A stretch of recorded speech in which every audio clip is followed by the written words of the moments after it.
For historical context and more information, see the description below.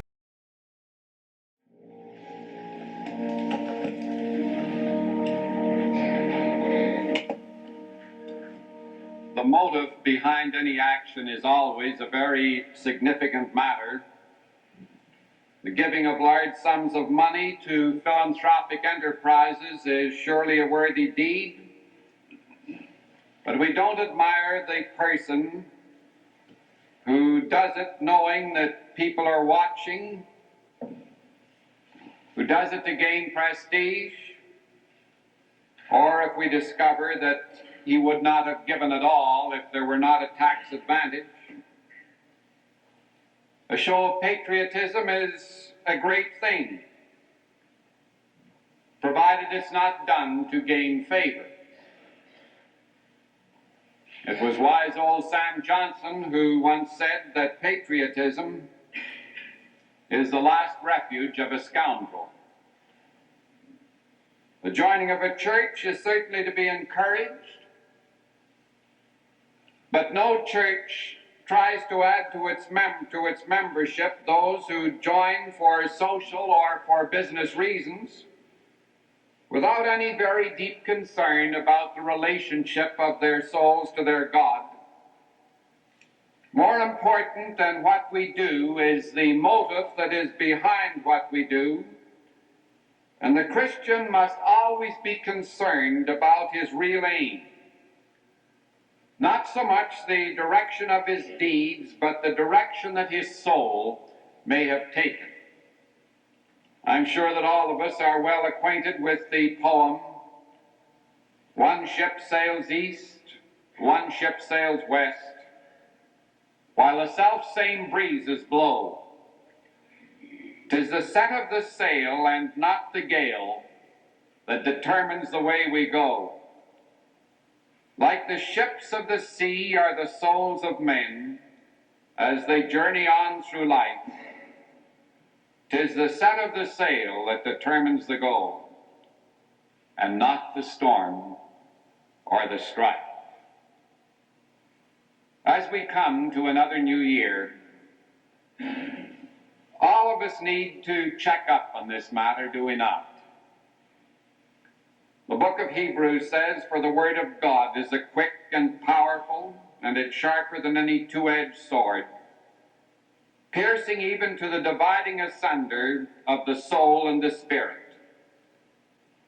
And it speaks of this sword as always discerning the thoughts and the intentions of the heart, always discerning where the true aim is, always discerning the direction in which we're headed. Important business, this matter of the aim. In the Old Testament lesson this morning, we found that Abraham and Lot had been moving in Canaan, and they were seeking pasture land for their flocks. Their help began to quarrel.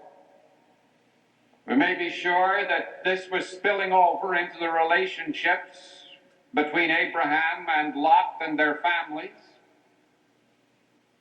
And so they agreed to disagree, and they decided that the best thing to do was to move off in different directions.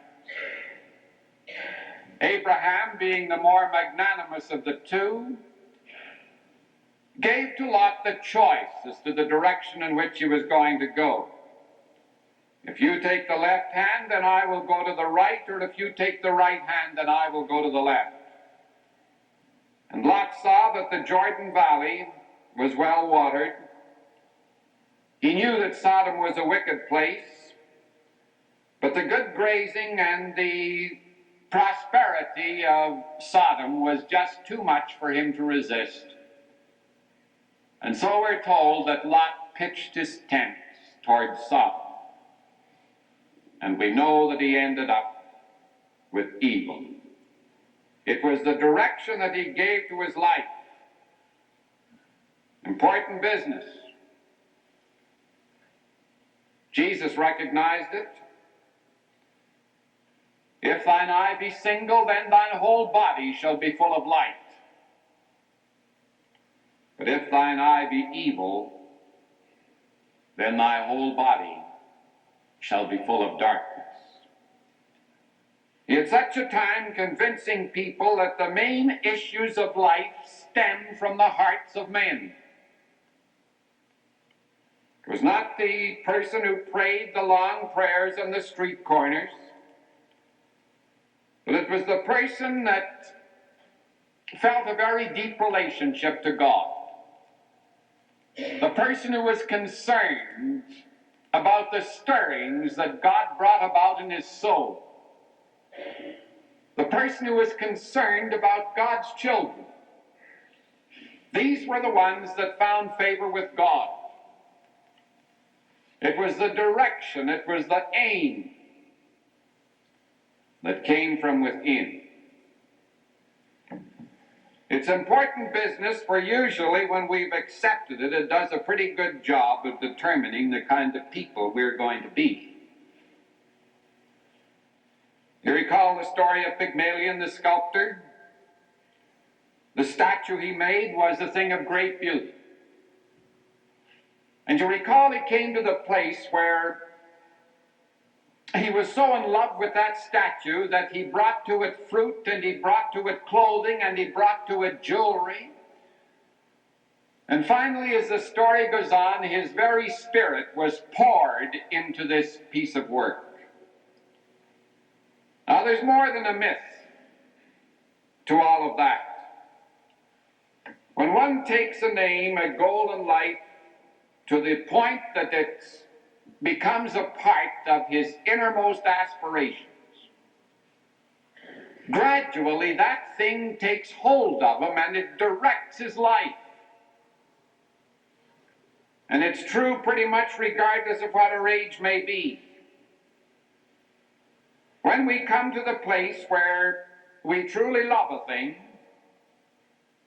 then this thing matters to us deeply in life, and the things that we consider to be important are the things that rule our lives. Look back over the past year. Think of the things that you considered to be most important in the living of your days.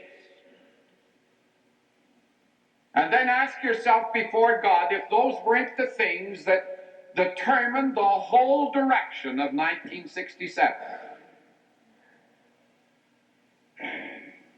There are many illustrations of it. Go back to that section, the author of 2 Peter, or rather the portion in 2 Peter where it's referring to some of the problems that had crept into the Christian community. The danger on the horizon was a threatened lowering of Christianity's moral standards.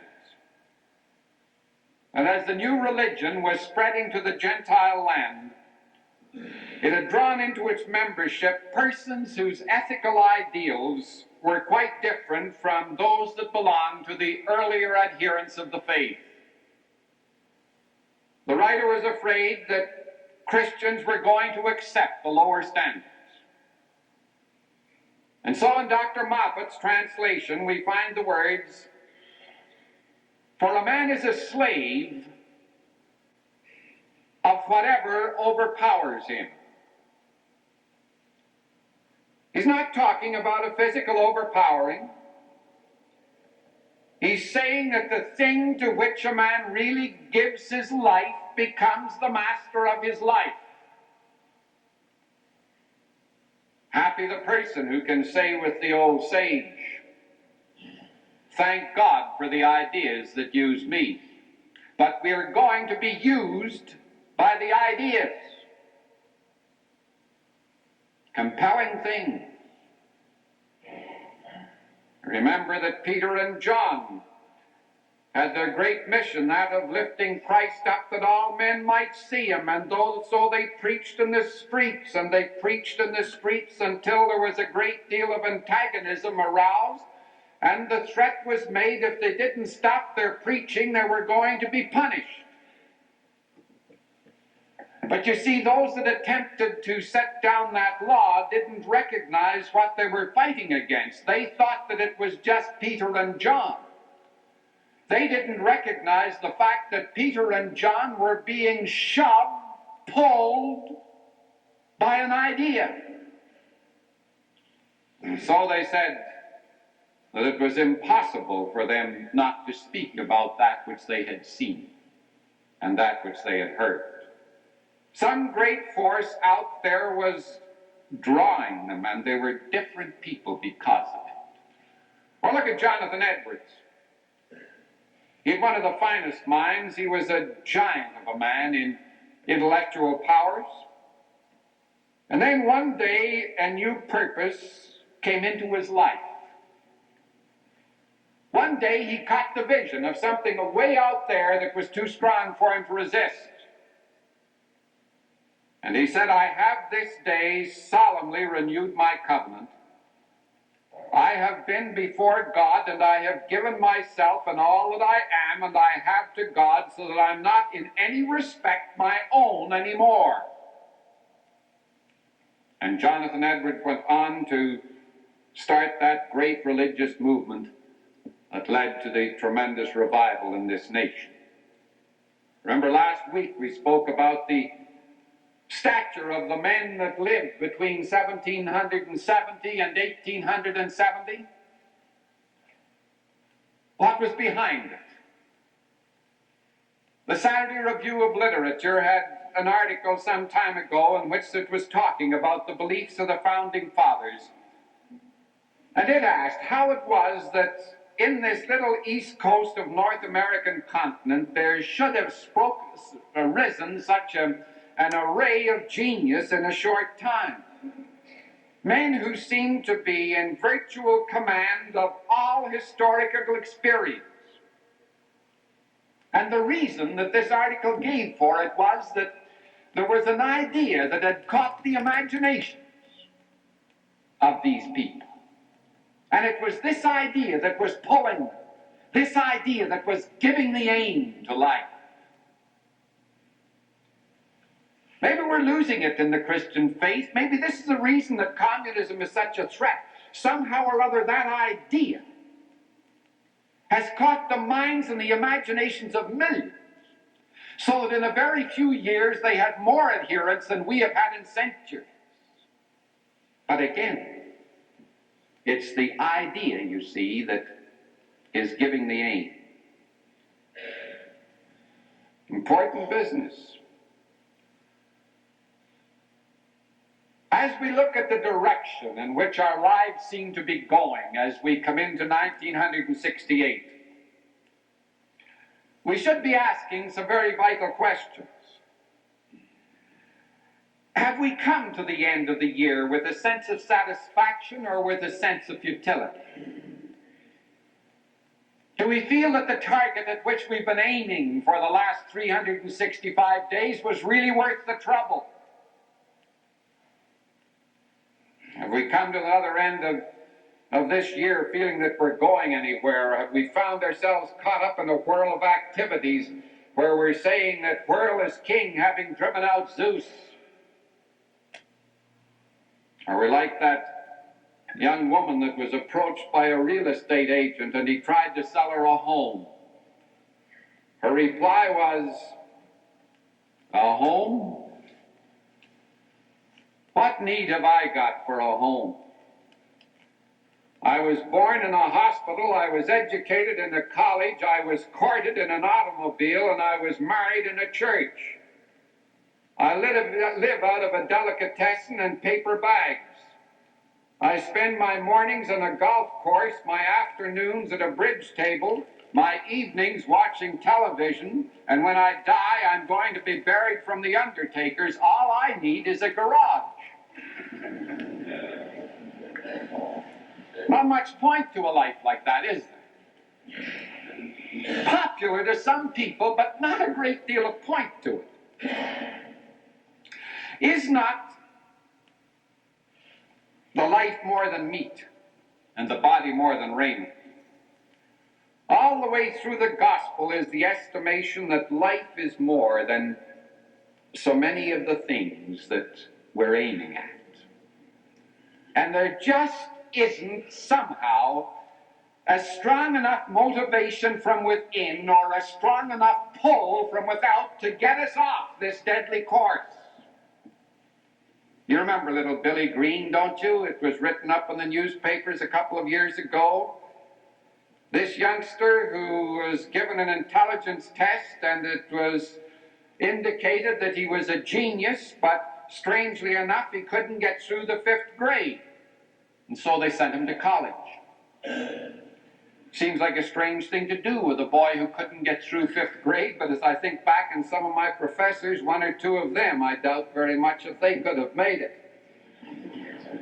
But this boy who couldn't make 5th grade mastered freshman mathematics in college.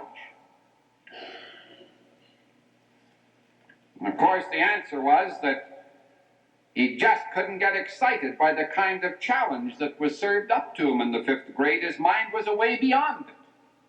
And he needed something more worthy of his mettle. If we've been groping down a narrow gorge and we've been calling it life, it may be that we need to start thinking on a little higher plane, that we need to start reading books that are a bit deeper, and we need to have conversations out among our friends that are a little bit more challenging, and that we need to spend a little more time on just thinking about the meaning of life. That we need to lift the goals. We aim to be higher, and the goal more worthy of us. Did you ever notice the behavior of people on a ferry boat? Frankly, I hadn't paid very much attention to it until I read one of Max Eastman's books. And he had some rare insights when it came to people. He said, by the time the boat has swung into the river, you will find that a certain proportion have taken the trouble to climb upstairs in order to be out on the deck and see what's to be seen and the crossover. The rest have settled indoors to think what they will do on the other side, or perhaps lose themselves in apathy and tobacco smoke. But leaving out those who are apathetic, those addicted to a single enjoyment, we may divide all the alert passengers on the boat into two classes: those who are interested in crossing the river and those who are merely interested in getting across. That's insight, isn't it? About life. Don't people divide pretty much into that?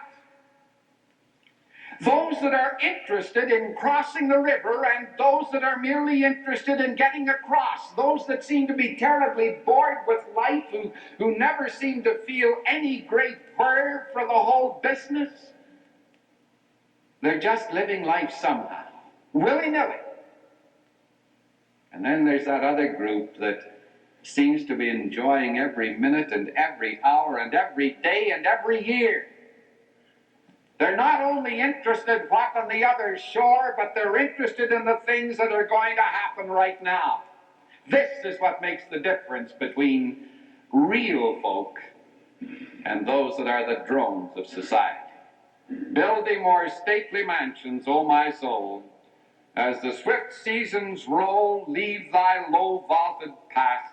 Let each new temple, nobler than the last, shut thee out from heaven with a dome more vast, till thou at length art free, leaving thine outgrown shell by life's unresting seas.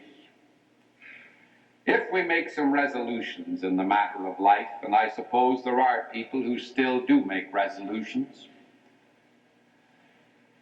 so many people, like those who say that they've trouble in stopping smoking, that they have no trouble stopping it, they have done it hundreds of times. There are so many people come to New Year's the same way with resolutions. Year after year, they make resolutions, and 1 week after the resolution's been made, they're back into the old rut again. Forgetting the old saw that resolutions are like crying babies, they should be carried out. There is a saying, that the road to a very hot place is paved with good intentions. Good intentions just aren't enough. Good intentions aren't going to right this world. Good intentions aren't enough to bring us closer to God. Good intentions aren't going to be sufficient to keep that aim true unless somehow or other we can tie ourselves into more solid stuff. Chemists tell us that when a compound is broken up and an atom is released from the attraction of other atoms, it takes on a new energy and immediately seeks to be linked up with some other free atom. The longer it remains alone, the weaker it becomes. When it is freed, it has a maximum gripping power. And if it finds a free atom immediately after it is released, it will unite with a greater vigor than ever. Procrastination, it's more than the thief of time. So if there have been some things with which you've been very much dissatisfied in this past year, don't let the rest of the day go by without doing some thinking about it. Don't let the rest of the day go by without facing up before God to some of those places where you know you've been failing miserably. The resolution isn't the important thing. What is important is whether or not within your heart and soul you have a desire to change, and whether you have the humility to seek from God the help and the strength to bring you through it. Who shall ascend unto the hill of the Lord, and who shall stand in his holy place? He that hath clean hands and a pure heart, create in me a clean heart, O God, and renew a right spirit within me. For thine is the kingdom, and the power, and the glory forever. Amen.